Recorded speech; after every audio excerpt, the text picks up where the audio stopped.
এই গাছটার বৃদ্ধি প্রায় অফই বলতে গেলে। কিছু ইউরিয়া সার দিয়েছিলাম, কিছু খাবার দিয়েছিলাম, খাবার দেওয়ার পর এতটুকু বৃদ্ধি হইতেছে, মানে অল্প বৃদ্ধি। গাছটা একেবারে বৃদ্ধি নেই বলতেই চলে। এই যে গাছের অবস্থা, এটা অনেক দিন হয়ে গেছে, 1 বছরের মতো। কিন্তু আজকে এটার দেখবো এটার অবস্থা কি। তো এটাকে আমি এখন একটু নিচের দিকে দেখি। এই যে দেখেন, নিচের দিকে শিকড় চলে আসছে। তো এটাকে এখন ওঠানোর জন্য প্রাথমিক অবস্থায় আমাকে এই শিকড়গুলোকে কেটে ফেলতে হবে।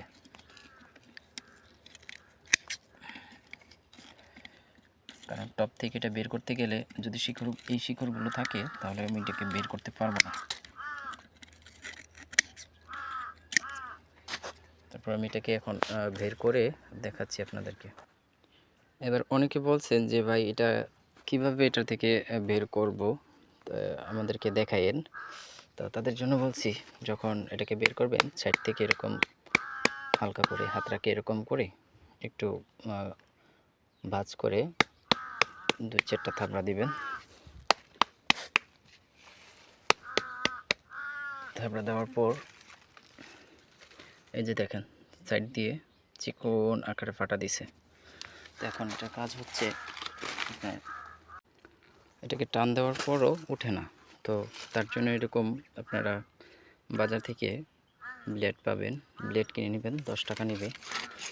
এরকম সাইড দিয়ে আগে কেটে নেবেন।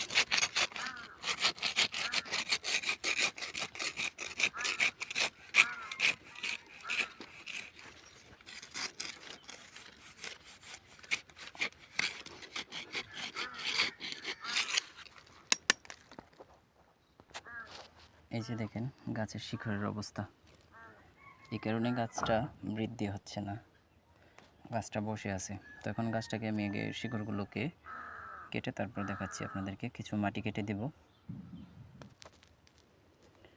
এখন মাটির সাথে কিছু ডিএপি সার মিশিয়ে নেব, তারপর এটাতে আবার বসিয়ে দেব। এটাকে এরকমভাবে কেটে নিয়েছি যেন আবার নতুন করে সুন্দরভাবে শিকড়গুলো গজাতে পারে এবং গাছটা সুন্দরভাবে বৃদ্ধি হতে পারে। আর এটার ভিতরটাতে একটা ছোট্ট একটা পাথরের কোনা দিয়ে দিছি। এখন এটাকে ভরাট করে আমি আবার আপনাদেরকে দেখাচ্ছি। এখন এটাকে মাটি দিয়ে ভরাট করে ফেলছি।